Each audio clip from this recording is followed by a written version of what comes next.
What if the people you trust most are the very ones holding you back? Imagine this.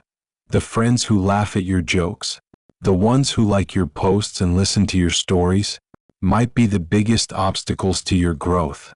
This is not paranoia. It is a reality philosophers have warned about for centuries. Friedrich Nietzsche believed that many of us live surrounded not by true allies, but by companions who keep us small. He wasn't pointing at obvious enemies or open betrayers. He meant the subtle influences, the smiling faces that melt your ambition, weaken your courage, and persuade you to stay in the safety of mediocrity. Think about it. How many times have you left a conversation with a friend feeling drained instead of encouraged? How many dreams have you hidden because you feared being too much for your circle? How many times did you stay quiet in order to avoid making others uncomfortable? These are not small moments. They are invisible chains. Carl Jung once said, "The privilege of a lifetime is to become who you truly are." But you cannot become who you truly are if your life is shaped by the fears, envy, or limitations of those around you. The wrong companions act like weeds in a garden. They do not shout, they do not threaten, but slowly they choke the light, the space, and the possibility of growth. Why do we keep such people in our lives? Because loneliness frightens us more than mediocrity. Because loyalty feels safer than change, even when that loyalty is hurting us. Because we convince ourselves it's just who they are, or they mean well, while ignoring the damage to our own spirit. Nietzsche once warned, "Invisible threads are the strongest ties." And often cutting those threads is the first step to real freedom. In a world obsessed with followers, likes, and surface-level approval, many people are surrounded by thousands yet truly seen by none. We confuse proximity with connection and familiarity with loyalty. But the people closest to you have the greatest power to shape your fate, for better or worse. Ask yourself, who in your life challenges you to rise higher, not shrink lower? Who celebrates your success with genuine joy, not hidden comparison? Who stands beside you even when there are no victories to share? Jung observed that much of our suffering comes from failing to distinguish between genuine support and disguised sabotage. He wrote, "Loneliness does not come from having no people around, but from being unable to communicate the things that seem important to you." This is the loneliness of false friendship, of being surrounded but unseen. The truth is, not every smiling face is a friend. Not everyone who claps for you wants you to win. And not everyone who stays close is there to see you grow. Real strength is not found in numbers but in clarity. It is not about surrounding yourself with as many people as possible, but about choosing who deserves a place in your life. It is about daring to walk alone for a while, if that is what it takes to protect your growth. So if you recognize yourself in these words, take a breath. This is not about hate nor about paranoia. It is about clarity, honesty, and courage. Because the greatest danger is not the loud enemy who insults you openly, but the quiet companion who convinces you to remain small. Your future will not be built by those who drain your spirit. It will be built by the people who celebrate your authenticity, challenge your limits, and stand with you without envy. And sometimes that begins with the hardest choice of all, letting go of those who no longer belong on your path.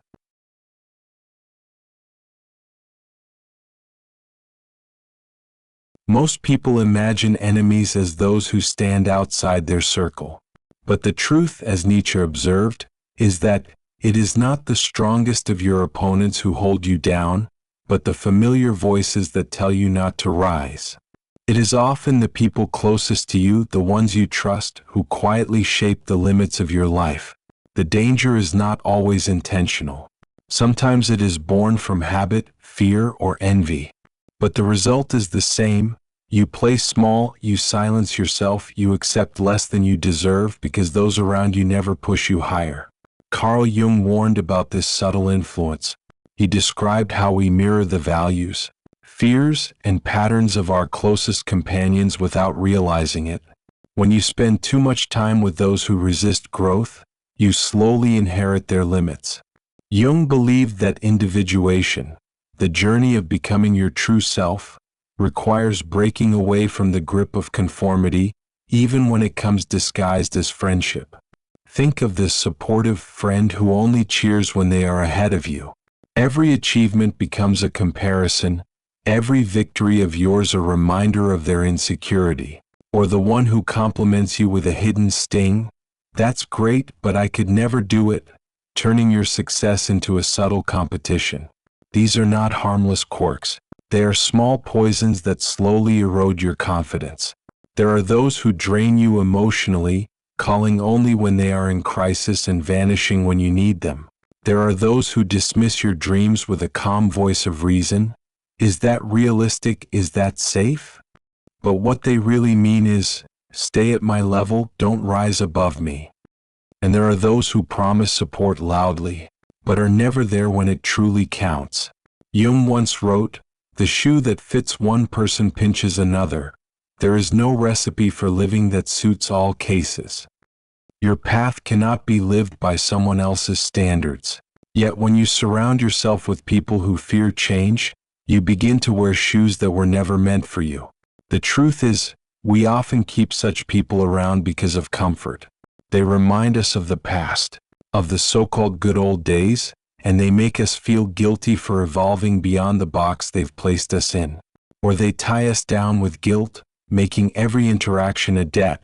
You owe them, you must show up on their terms, or else you are selfish. And when you begin to grow, they resist, not because you are wrong, but because your change threatens the stability of their world. Philosopher Søren Kierkegaard wrote, "The crowd is untruth. The pressure of the group, even in the form of friends, can smother your individuality. To remain authentic, you must be willing to step away from those who cannot accept your transformation. Some enemies wear their disguise even more cleverly. They support you in public, but behind closed doors they undermine you. They appear only when you are winning, but when life becomes quiet or difficult, they disappear. These are not friends, they are spectators of your life, present only for the show." The hidden danger is that every time you keep such people close, you shrink a little more. You become cautious with your dreams, hesitant with your voice, careful not to disturb the comfort of those who prefer you small. And slowly you begin to lose yourself in their shadows. Jung understood that losing yourself to the expectations of others is the fastest path to anxiety and emptiness. He called this losing your center, when life becomes a performance for others instead of a journey of your own. And he insisted that true psychological health comes from reclaiming your center, even if it costs you approval.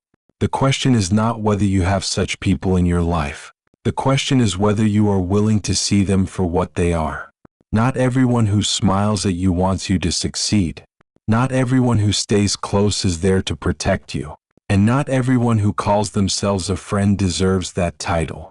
As Epictetus, the Stoic philosopher, once said, "If you want to improve, be content to be thought foolish and stupid. Better to be mocked for authenticity than to be praised for pretending. Better to risk loneliness for a season than to live a lifetime bound by invisible chains." So take an honest look at your circle. Notice who lifts you and who weighs you down. Notice who grows with you and who resists your growth. Because until you see clearly, you will mistake comfort for loyalty and sabotage for friendship. Freedom begins with clarity. The moment you stop confusing every companion for a friend, you create space for real connection. And in that space you finally allow your true self to breathe.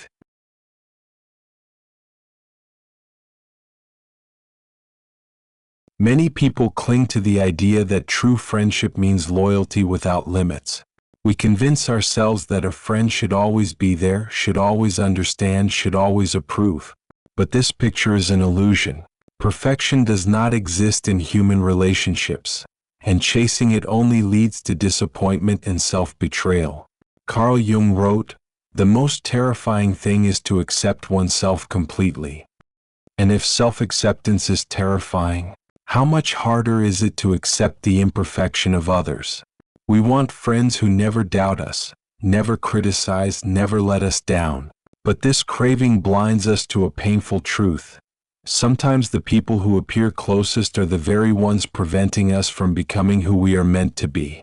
The illusion of perfect friendship keeps us chained to relationships that no longer serve us. We stay because we fear conflict, because we fear loneliness, because we hope that loyalty will eventually be rewarded. But in reality, we are trading our authenticity for comfort, our growth for stability, our dreams for approval. Nietzsche once observed, "Sometimes people don't want to hear the truth because they don't want their illusions destroyed." The same applies to friendships. We cling to the illusion that certain people must remain in our lives forever, even when every interaction leaves us smaller, weaker, or more insecure. The truth is, friendship is not measured by years but by depth. It is not defined by history but by honesty. It is not proven by words but by the energy exchanged in each encounter. Think about the friends who only show up when you succeed. They vanish when life grows quiet, but reappear when applause surrounds you. Think about those who constantly compare, who never celebrate without competition, who reduce your victories with sly remarks or jokes, or those who turn every conversation into a stage for themselves, leaving you drained, unseen, and unheard. These are not signs of loyalty. They are signs of imbalance, of hidden envy, of quiet sabotage. And the longer you ignore them, the further you drift from your center. Jung described this disconnection as the loss of one's soul. When you adjust your truth to preserve a bond, when you silence yourself to keep the peace, you betray your inner self. Slowly, you begin to live a life scripted by others, not chosen by you. And though you may call it friendship, it is only performance. True friendship, in contrast, allows you to breathe. It makes space for your growth even if it changes the dynamic. It supports your transformation instead of guilting you back into the past. It sees you not only for who you were, but for who you are becoming.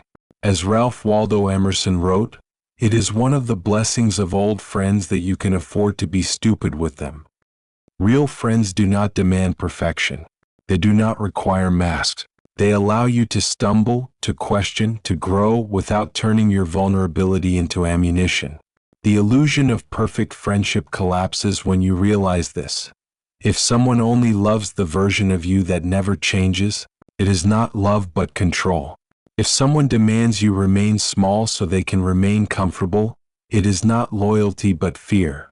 And if someone undermines your growth, they are not protecting you but protecting their own insecurities. So what does it mean to honor yourself in relationships? It means daring to accept imperfection both in yourself and in others. It means recognizing when a bond is genuine and when it is an invisible chain. It means choosing honesty over performance, depth over history, and freedom over fear. Jung reminded us that individuation, the process of becoming yourself, cannot happen without discomfort. To grow is to risk misunderstanding. To evolve is to risk losing people who preferred the old version of you. And to live authentically is to risk walking alone, at least for a time. But the reward is worth it, because on the other side of letting go of illusions, you find relationships built not on masks, not on guilt, not on silent envy, but on truth. And those are the friendships that last, not because they are perfect, but because they are real. So if you find yourself holding on to people who keep you small, pause and ask, am I protecting the friendship, or am I protecting an illusion? Because only when you dare to answer honestly can you begin to build the kind of connections that honor both your growth and your soul.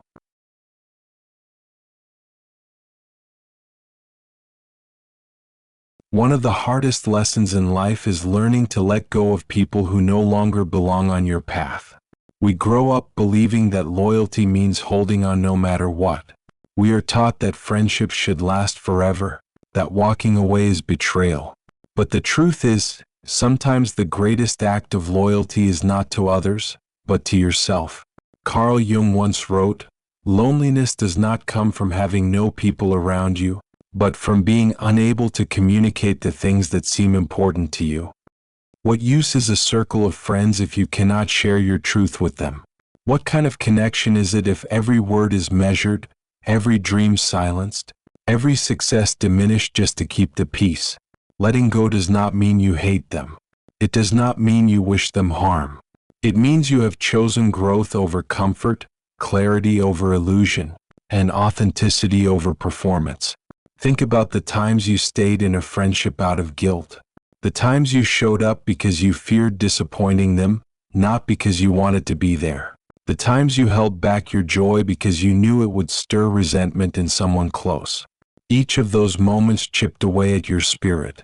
Each time you traded a piece of yourself for the illusion of harmony. Nietzsche once said, "You have your way, I have my way. As for the right way, it does not exist." Not everyone is meant to walk with you forever. Their path may diverge from yours, and that is not failure, it is life. Holding on when the journey has ended only creates pain for both sides. There are friends who vanish when you need them most.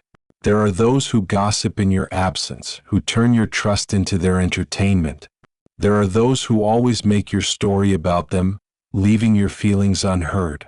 And there are those who cannot celebrate your progress, who only like the version of you that stayed small. To continue giving them space in your life is not kindness, it is self-neglect. Jung believed that individuation requires separation from the forces that keep us unconscious. He warned that clinging to the wrong people is one of the strongest obstacles to becoming your true self. Because when you surround yourself with those who resist your growth, you begin to mistake their limits for your own. Letting go requires courage.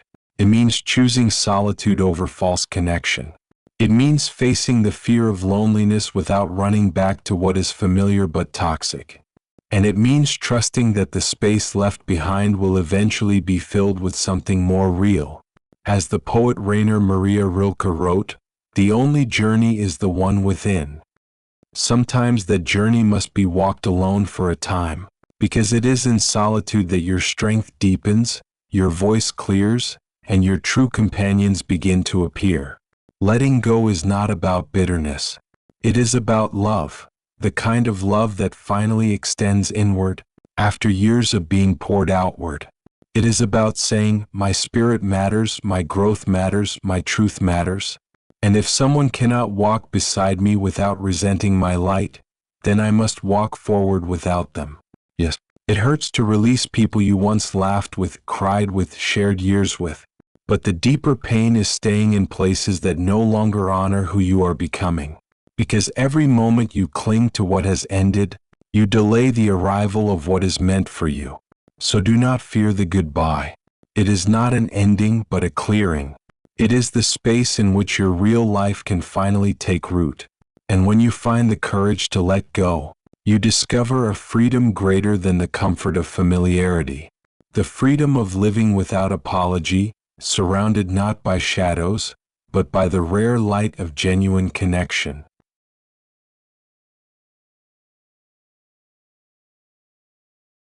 When you begin to let go of the wrong people, you open the door for the right ones. It is not the size of your circle that matters, but its truth. A single authentic companion brings more strength than 100 who only love your mask. Carl Jung believed that authenticity attracts authenticity. He wrote, "The privilege of a lifetime is to become who you truly are. And once you dare to become yourself, you naturally draw toward you the people who resonate with that truth."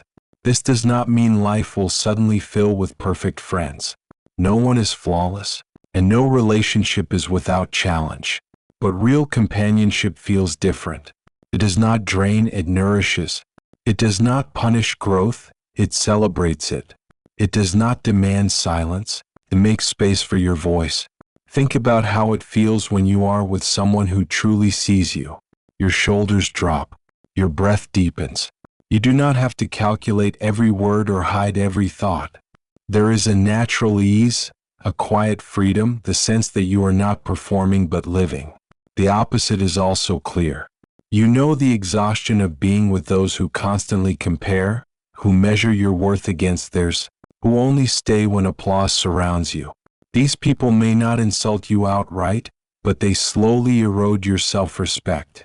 They keep you questioning yourself, doubting your progress, holding back your potential. And their presence costs more than their absence ever could. As Aristotle once said, wishing to be friends is quick work, but friendship is a slow ripening fruit. True bonds take time. They are not built on convenience but on shared truth. And they prove themselves not when life is easy, but when it becomes hard. This is why the courage to choose your circle carefully is one of the most powerful acts of self-respect. It is not selfish to protect your energy. It is wise, because the people closest to you shape not only your choices, but also your vision of what is possible. Nietzsche reminded us, become who you are. But you cannot become who you are while surrounded by those who prefer you small. You cannot rise while tied to invisible chains of envy, fear, or control. And you cannot live authentically if your life is a performance for someone else's comfort. Choosing your true circle begins with radical honesty. Admit which relationships leave you lighter, and which leave you heavier. Notice who encourages your growth and who resists it. Listen not just to their words, but to how you feel when you walk away from them. It continues with boundaries. You do not need to fight, explain, or justify. You simply need to choose where to invest your time, your heart, and your energy. As Marcus Aurelius wrote, the happiness of your life depends upon the quality of your thoughts. And your thoughts are shaped daily by the company you keep. Finally, choosing your circle means being willing to walk alone until the right ones appear. Jung spent much of his life in solitude, not out of bitterness, but because he knew solitude was the ground where the true self grows. When you no longer fear being alone, you stop settling for half-truths disguised as companionship. You wait for the ones who recognize your light, not the ones who dim it. The reward of this courage is profound. You begin to attract friends who cheer your victories without envy, who walk with you through failures without judgment, who see not just who you are but who you are becoming. And in their presence, you discover a new kind of belonging, not the fragile belonging of masks and approval, but the enduring belonging of truth. So let this be your reminder. Your life is too precious to waste in the company of those who fear your growth. Your path is too important to be shaped by envy, guilt, or shallow approval. And your spirit is too valuable to remain hidden behind a mask. Choose the circle that lifts you higher. Choose the companions who see you clearly. Choose yourself even if it means walking alone for a season. Because in the end, the quality of your life will not be decided by how many stand around you, but by how deeply they stand with you. And when you look back, you will see that every act of courage to let go, every boundary you protected, every moment you chose authenticity over approval, brought you closer to the life you were always meant to live.